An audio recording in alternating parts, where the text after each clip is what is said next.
की प्रत्येक चांगल्या सुरुवातीला ना एक स्पीड ब्रेकर असतो. बरोबर. महिनाभर असं चालत होतं हॉटेल की लोक म्हणत होते की अरे काय म्हणजे हे फिश करी राईस नव्हतं, fish curry rice, fish curry राईसच. फिश करी राईसच होतं हे हॉटेल. त्या हॉटेलचं नाव कसं झालं तेही तुला मी स्टोरी सांगतो. पण त्याचं फिश करी जे उघडलं 1 महिना 1-1.25 महिना कडक चाललं. बरोबर. आणि अचानक काय झालं ना, स्वाईन फ्लू आला. तेव्हा स्वाईन फ्लूची साथ आलेली. बरोबर. स्वाईन फ्लूनी हॉटेलमध्ये मला फक्त माझे कामगार दिसायचे, माणसं दिसत नव्हती जेवायला आलेली. बरोबर. म्हणजे मला अजूनही आठवतं शनिवार सारखा दिवस माझं स्टाफ रूम वरती होतं, तिथे झोपायचो मी स्टाफ बरोबर. कारण की मला वडिलांनी सांगितलेलं की तुला माणसांचे प्रॉब्लेम कळण्यासाठी पहिले 3 वर्ष स्टाफ रूम राहायला पाहिजे, तुला वेगळे रूम मिळणार नाहीये. ओके. तुला एवढंच करू शकतो की तुला मी एखादी वेगळी खोली देऊ शकतो. सो स्टाफ रूम मध्ये बसलो. मला रात्री 10:30 पावणे 11ला फोन होतो, सर एक तवा बंद आहे पण एक कस्टमर आहे, त्यांना ना एक 10 चपात्या पाहिजे. मग देऊ की काय सांगू, कारण की तवा गरम करा, परत भट्टी वाळवा, परत ते पीठ लावा, परत. मी बोललो दे. त्यानिमित्ताने काय होईना, म्हणजे शनिवार सारखा दिवस जे 1.5 महिने जोरात चाललंय हॉटेल, ते फक्त शनिवारी 10 चपात्यांसाठी मला तो माणूस प्रश्न विचारतो, इतक्या लोला गेलं. आणि मग नंतर मग ते परत तो महिना संपला, कट्टू श्रावण, कट्टू गणपती, काहीच कळायला मला मार्ग नाही की नेमकं रे. अचानक म्हणजे मुंबईला जायचो आठवड्याभराने, मस्त 2-3 हजार रुपये असायचे. आयुष्यात कधी 27 रुपयाची कॉफी पण काय ब्लॅक कॉफी प्यायली नाही, ती 40 रुपयाची मी कॅपेचिनो प्यायला लागलो त्या काळात. चल तुझे पण पैसे मी भरतो. बरोबर. आणखी ते एक असतं ना की आपले पैसे, आपल्या हक्काचे पैसे. आणि कट्टू हा सीन, तो मला तो ट्रान्सफॉर्मेशनच कळलं नाही ते मला. मग दिलीप प्रभावळकरांनी ना बाबांना सांगून एक लेख लिहिला सकाळला. बरोबर. आणि त्या लेखचं टायटलच होतं फिश करी राईस. अच्छा. आणि ते article was the second turning point of my life. की जे आर्टिकल आलं आणि 10:30 ते 3:30-4 माझ्या हॉटेलमध्ये चपाती नव्हता, गहू नव्हता, भात नव्हता, मासे नव्हते, काही नव्हतं.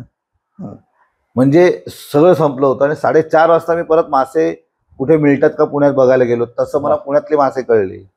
मग संध्याकाळी बरेपैकी मासे नाही मिळाले. मग आम्ही चिकन मटन मध्ये तो दिवस भागवला.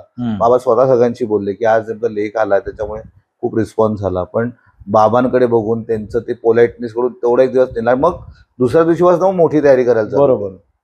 आणि मी आजही म्हणतो की त्या लेखची ताकद एवढी होती की तो जेव्हा लेख आला ना, आपण म्हणतो ना की तिथे पोलीस, आता आपण काल ते मॅचच्या नंतर रॅली पोलीस होते, नारायणपेठच्या हॉटेलच्या बाहेरची गर्दी एवढी झालेली त्या माणसांची. काही लोक विचारायला आलेले, काही लोक पार्सल आहे का, काही लोक फक्त बघायला आलेले, वेगवेगळ्या गोष्टी. असं नाही की सगळेच जण जेवायला, तो धंदाच नाही असं, काही लोक बघायला, काही पॅम्पलेट मिळेल का तुमच्याकडे, काय काय आलेले. सगळेच वेगवेगळ्या पद्धतीचे लोक येऊन जात होते. काही लोक यायचे फक्त मला पॅम्पलेट आहे का, तुमचा नंबर मिळेल का, आम्ही नंतर कधीतरी येऊ. असे वेगवेगळ्या लोकांची गर्दी एवढी झाली होती की ट्रॅफिक हवालदार आला होता ती जागा पास करायला, कारण की पीएमटीची बस जाईना. सो असे काही गोष्टी ज्या होतात. So that was the starting point. मग नंतर मग ते पकडलं. आणि तू मगाशी मला विचारलास प्रश्न की फिश करी राईस कसं. मी आय थिंक मी जस्ट शिवाजी पार्कात हिंडून वगैरे आलो असेल घरी, आणि बाबा 1:30 वाजता घरी यायचे जेवायला. आणि बाबांचं आणि आईचं बोलणं चालू होतं की असं असं आहे, आता आपण हॉटेल करतोय तर नाव हे ठेवूया. तर फर्स्ट त्याने काय डोक्यात आलेलं नाव होतं की काय सोलकडी. मी बोलो असं नाव नसतं, सोलकडी उद्या काही बोलायला, माशाची आमटी किंवा काही. बरोबर आहे. मग ते बोलले नाही, मग आपण एक काम करूयात, माझा आवडता सिनेमा आहे बॉम्बे गोवा, बॉम्बे टू गोवा, आपण बॉम्बे टू गोवा ठेवूयात. बोला असं कधी नाव नको, आपण व्यवस्थित कधी असं. बरोबर.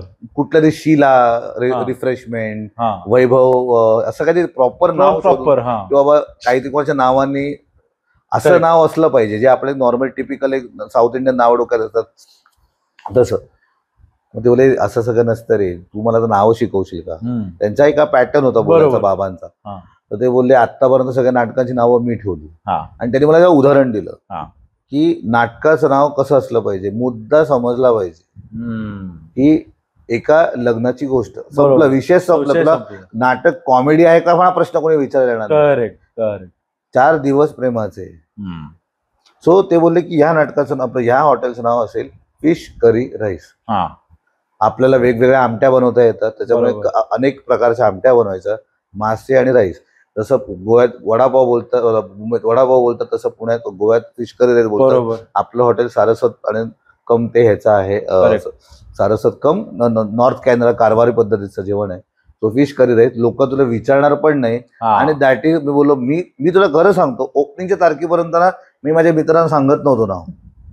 अरे माझं रेस्टॉरंट मी सांगेन, आपण कसं म्हणणार माझं हे नाव बरोबर मी सांगत, पण खूप ते मला असं हे वाटायचं लो प्रोफाईल नाव, कसं आहे फिश करी राईस, अरे काय तू. सो ते नंतर ते युनिक ठरलं, ते नाव ओळखीचं झालं. मग एक दिवशी मला एक माणूस म्हणाला की तुझं ते FCR तुझं आहे ना. बोला नाही, माझं FCR विचार काय नाही. मला नव्हतं माहिती की त्या फिश करी राईसला पुण्यात FCR म्हणतात म्हणून.